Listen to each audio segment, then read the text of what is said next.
आखिर किसकी गलती के कारण हुआ कलयुग का आरंभ? कैसे होगा इसका अंत? कितने साल और धरती पर राज करने वाला है कलयुग? कलयुग यानी आज का युग जिसमें हम जी रहे हैं। कितनी पीड़ा, कितना दुख, कितनी यातनाएं हैं इस कलयुग में, फिर भी हमें जीना तो पड़ता ही है। लेकिन क्या आपने कभी सोचा है कि कहां से आया है ये कलयुग? आखिर क्यों इस धरती पर कलयुग की जरूरत पड़ी? आज की इस वीडियो में मैं आपको बताऊंगा कि आखिर क्यों और कैसे इस कलयुग ने धरती पर जन्म लिया और कैसे इसका अंत होगा। तो जैसे आपका दोस्त आपको जब कुछ बातें बताता है तो आप उसे सुनते हैं, वैसे ही आप मुझे अपना दोस्त मान ले, ऐसा मैं कहूंगा नहीं, क्योंकि मैं आपका दोस्त ही हूं। तो आखिर तक बने रहिए इस वीडियो में मेरे साथ और मेरी बात को ध्यान से सुनिए। हमारे पुराणों में 4 युगों का वर्णन किया गया है: सतयुग, द्वापर युग, त्रेता युग और कलयुग। कलयुग चौथा और आखिरी युग है। शास्त्रों में बताया गया है कि कलयुग के अंत में जब कलयुग अपनी चरम सीमा पर पहुंच जाएगा, तब भगवान विष्णु अपने 10वें अवतार कल्कि के रूप में अपने देवदत्त घोड़े पर सवार होकर आएंगे और इस कलयुग का अंत कर देंगे। आखिर कलयुग होगा कैसा? हमारे पुराणों में बताया गया है कि कलयुग में पाप, अधर्म, घृणा, झूठ, अपराध आदि काफी बढ़ जाएगा। मनुष्य केवल 20 साल तक ही जीवित रहेंगे। उनका कद भी घटकर 4 इंच तक हो जाएगा। कलयुग में कुछ ऐसे व्यक्ति होंगे जो विद्वान कहलाएंगे, लेकिन अपने फायदे के लिए दूसरों को नुकसान पहुंचाने में जरा भी नहीं हिचकिचाएंगे। कलयुग में लोग अपनी संतानों के मोह में इतना डूब जाएंगे कि संतान का विकास ही रुक जाएगा और बच्चे माता पिता के प्रेम में फंसकर ही रह जाएंगे। कलयुग में अगर किसी दूसरे की संतान साधु बने तो उसके दर्शन अवश्य करेंगे, लेकिन अगर खुद की संतान साधु बने तो निराश होकर रोएंगे और सोचेंगे कि आखिर उनकी संतान ने ऐसा क्यों किया।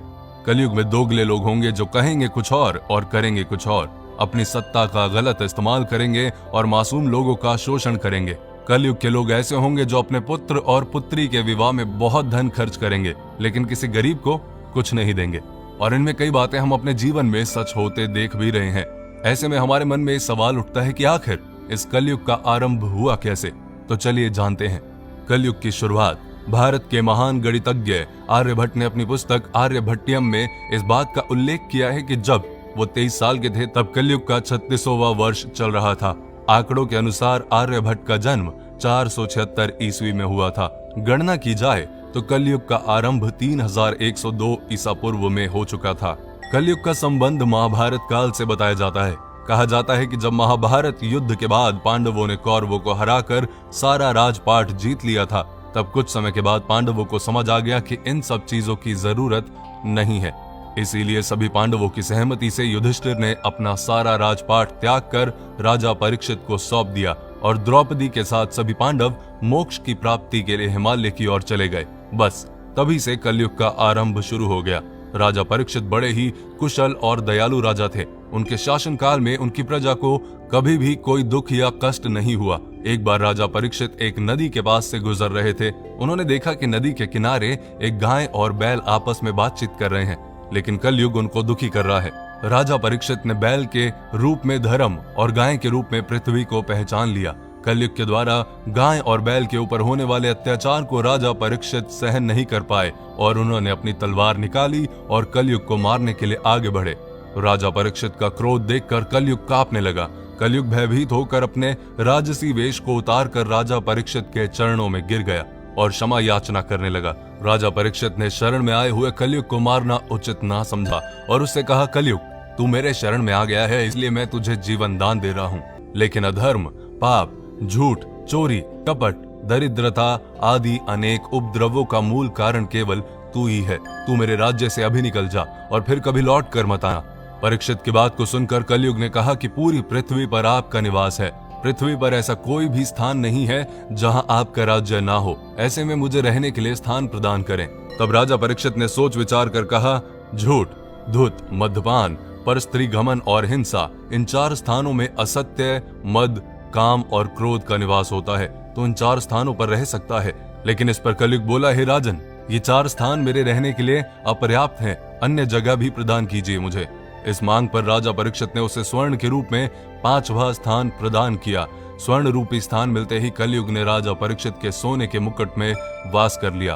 कलयुग को इन स्थानों के मिल जाने से प्रत्यक्षता तो वहां से चला गया, किंतु कुछ दूर जाने के बाद अदृश्य रूप में वापस आकर राजा परीक्षित के स्वर्ण मुकुट में निवास करने लगा और फिर धीरे धीरे पूरी धरती पर फैल गया। कलयुग का अंत ब्रह्मवैवर्त पुराण में बताया गया है कि जब कलयुग धरती पर अपने 5000 साल पूरे कर लेगा तो गंगा नदी सूखी पड़ जाएगी। जब 10,000 साल पूरे हो जाएंगे तो धरती पर वास करने वाले देवता अपने धाम वापस आ जाएंगे और ये धरती देवता विहीन हो जाएगी। इस धरती पर केवल अधर्म का वास होगा। कोई भी मनुष्य पूजा पाठ नहीं कर पाएगा। रिश्ते तो बस नाम के रह जाएंगे।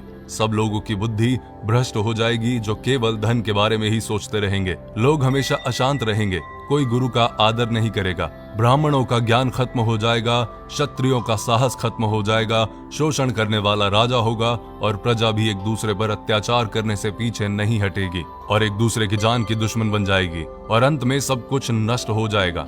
फिर कलयुग अपनी चरम सीमा पर पहुंच जाएगा और तब भगवान विष्णु अपने 10वें अवतार कल्कि के रूप में आएंगे और केवल 3 दिन के अंदर ही सभी अधर्मियों का नाश कर देंगे। तब बहुत तेज बारिश होगी जो कि भयंकर तूफान के साथ पूरी पृथ्वी को पानी से डुबा देगी। उसके बाद आकाश में एक साथ 12 सूरज उगेंगे और जिसके प्रकाश से धरती का सारा पानी सूख जाएगा और फिर से एक युग का जन्म होगा। कितने साल बाद होगा कलयुग का अंत? शास्त्रों में बताया गया है कि धरती वासियों का 1 साल देवताओं के 1 दिन के बराबर होता है। एक संक्रांति से दूसरी संक्रांति को एक सोलर मास कहा जाता है। ऐसे 12 सोलर मंथ का एक सोलर वर्ष होता है जो देवताओं का 1 दिन और रात होता है। सतयुग को 4800 दिव्य वर्ष का बताया गया है। त्रेता युग 3600 दिव्य वर्ष का था।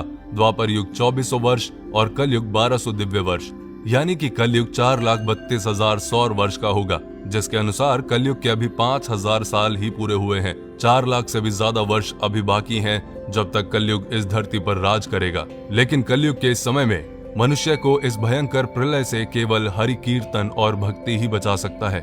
तो अपनी लाइफ में ध्यान रखिए कि दूसरों को दुख देने से कुछ नहीं होगा। भक्ति में ही शक्ति है। भजन करें, कीर्तन करें, दूसरों की हेल्प करें, अपना ध्यान रखें और अपनों का ध्यान रखें।